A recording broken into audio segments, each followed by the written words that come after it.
They didn't set this trap with a headline. They didn't announce it with a press conference. They built it the way the most effective traps are built, quietly, legally, in plain sight, and with just enough complexity that most people would rather scroll past than understand it. But if you follow the wiring behind the silver market, who finances it, who clears it, who sets the rules for leverage, you start to see why $52,000 silver isn't a meme or a fantasy number. It's a stress test number. It's what the math starts whispering when a fractional market meets a physical constraint, and the system has to choose which promise it will break first. And here's the uncomfortable part. This isn't a trap for the banks. It's a trap designed to funnel risk into you, into retail holders, ETF buyers, late cycle momentum traders, even cautious investors who thought they were simply diversifying. The weapon isn't price. The weapon is the mechanism that decides who gets metal and who gets a receipt. Because the silver market isn't a normal market. It behaves like one when confidence is high and delivery doesn't matter. It behaves like one when everyone agrees to treat paper as reality.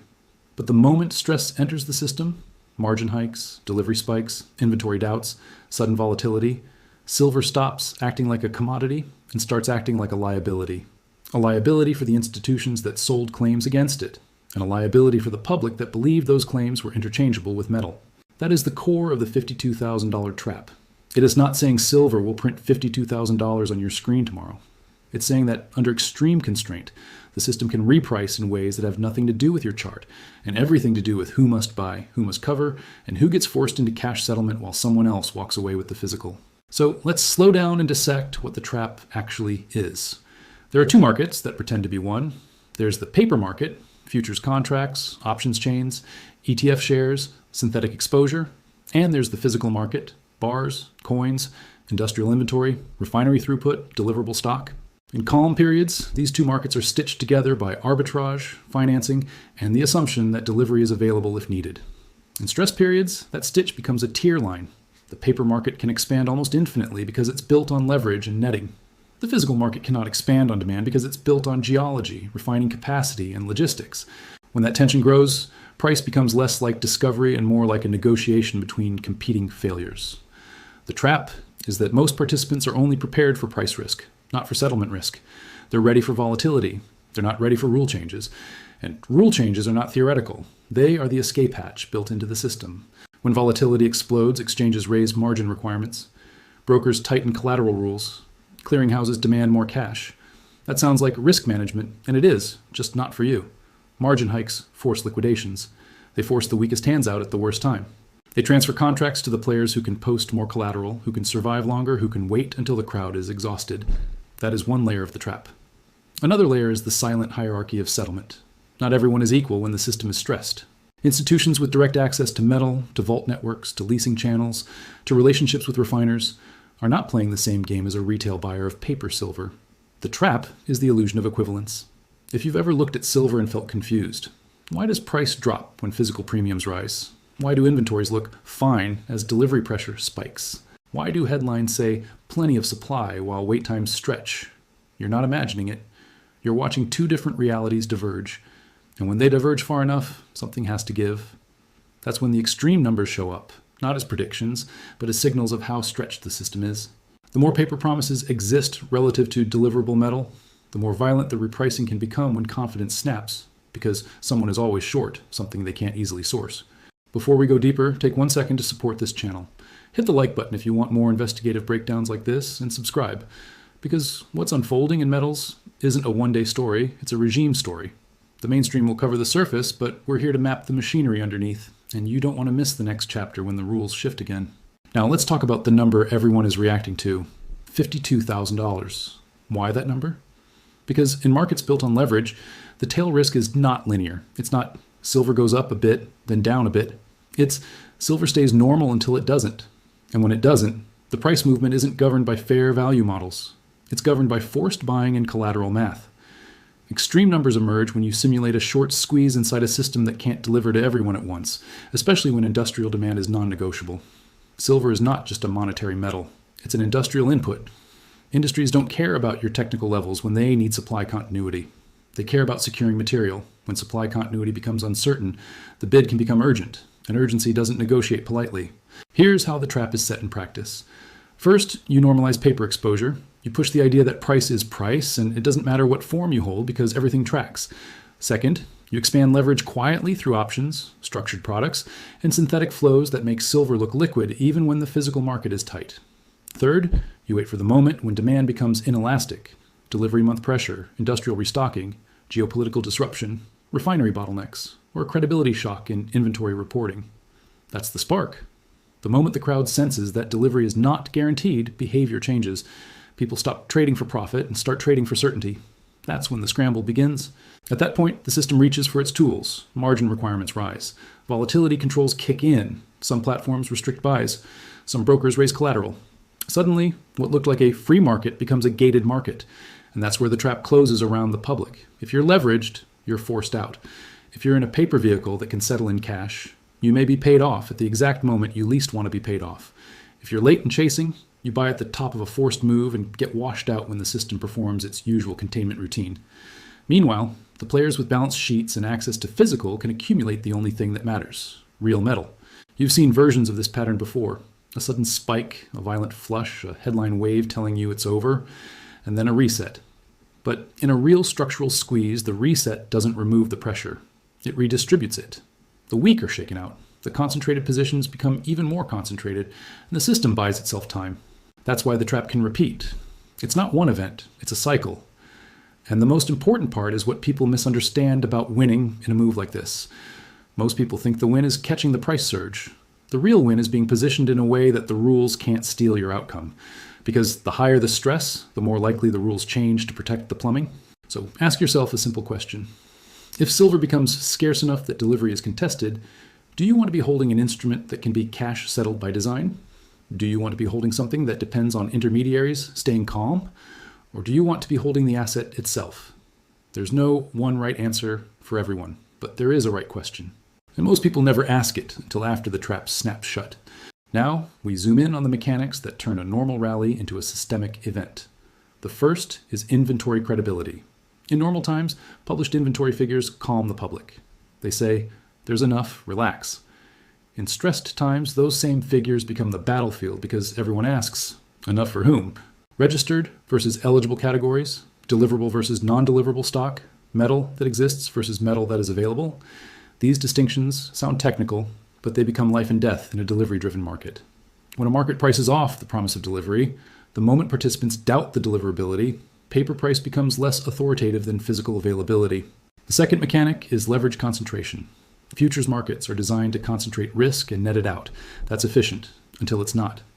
When positioning becomes crowded and one side is forced to move, the market can gap violently because there isn't real depth. A cascading unwind can push price far beyond what fundamentals would justify in the short run. People call it manipulation, but often it's simpler. It's the mechanical consequence of leverage and collateral. If the market must buy back contracts and the supply of willing sellers vanishes, price jumps. If margin requirements rise and holders can't post cash, they sell. These are not opinion-driven moves, they are forced moves. The third mechanic is the paper versus physical spread. This is where the story gets real because spreads reveal truth. When physical premiums rise while paper price falls, it is a warning that the paper market is clearing risk while the physical market is clearing scarcity. When premiums rise and paper price rises, it can mean a genuine squeeze. But even then, the direction isn't the full story. The velocity is. A market can move quickly on sentiment, but it moves violently on constraint. Constraint is what produces the numbers that sound insane because the market is no longer measuring value. It's measuring access. And then there's the institutional escape hatch, settlement optionality. Many paper products are not engineered to guarantee you metal under stress. They are engineered to track price under normal conditions. The difference is everything. Under stress, tracking price can turn into tracking the system's chosen narrative. If the system decides that cash is the solution, it will pay you cash and call it a victory for stability. But stability for whom?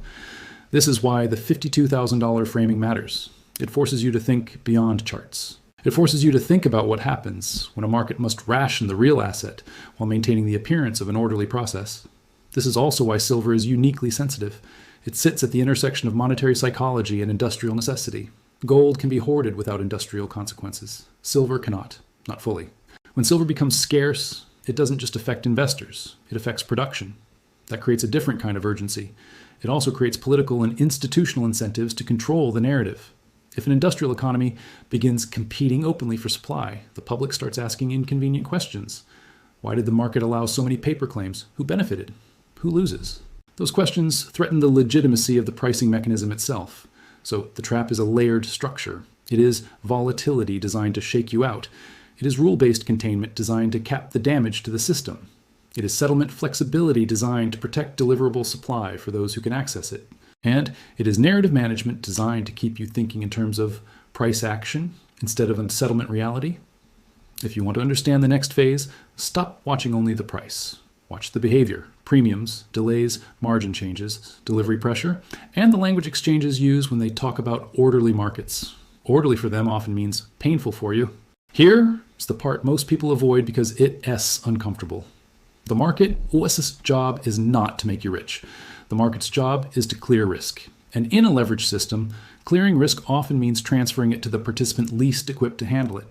That's why the trap feels personal, because it is targeted at behavior, fear, greed, impatience, certainty. The trap is built around human reactions, and the system knows exactly when you tend to panic and when you tend to chase. It knows you want a simple story. It knows you want a villain and a hero. But the real villain is the structure itself, because the structure rewards those who can endure stress and punishes those who must react. In the silver market, endurance is collateral. Endurance is access. Endurance is relationships and supply chains. That's why the same people often win across cycles. They aren't smarter in a mystical way. They are better positioned inside the machinery. And the machinery has rules that can be rewritten during stress. If you ever wondered why the biggest moves feel like they happen overnight, it's because the transition from market to mechanism is sudden. One day, everyone believes. The next day, everyone checks the exits at the same time. So now we ask the deeper question that matters more than any price target. If the system is built on trust, and trust is the true collateral behind paper claims, what happens when trust breaks, not for a day, but for a generation? When the public begins treating paper promises as conditional instead of certain, the demand for physical changes. When demand for physical changes, the available float shrinks. When the available float shrinks, price becomes more sensitive. And when price becomes more sensitive, the system becomes more likely to intervene. Intervention becomes more visible. Visibility erodes trust further. That's a feedback loop. That's how a market shifts regimes. Now, let me ask you something, and I want you to answer it in the comments, because this is where the conversation becomes real. If Silveriga's pricing mechanism depends on a promise of delivery that not everyone can realistically claim at once, do you believe that as a stable foundation for price discovery? Or is it a managed illusion that only works until too many people demand reality at the same time? And if you think the illusion breaks, what do you think the system will protect first? Contracts, credibility, or access? Because that's what the $52,000 idea is really pointing at. It's pointing at the cost of restoring credibility in a system that oversold certainty. If you ever had to buy back trust, what would it cost? Sometimes it costs money. Sometimes it costs rule changes. Sometimes it costs a forced repricing that shocks the public into accepting a new reality. Extreme numbers are not predictions. They're warnings about how expensive the exit becomes when the door is too small.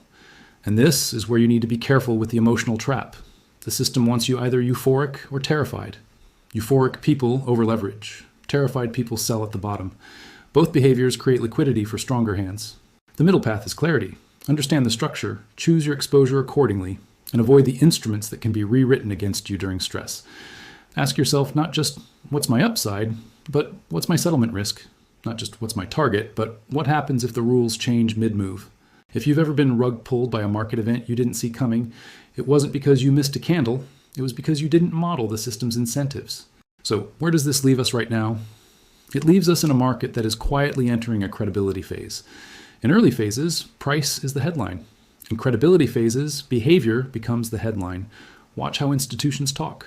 Watch how exchanges adjust. Watch how the physical market responds.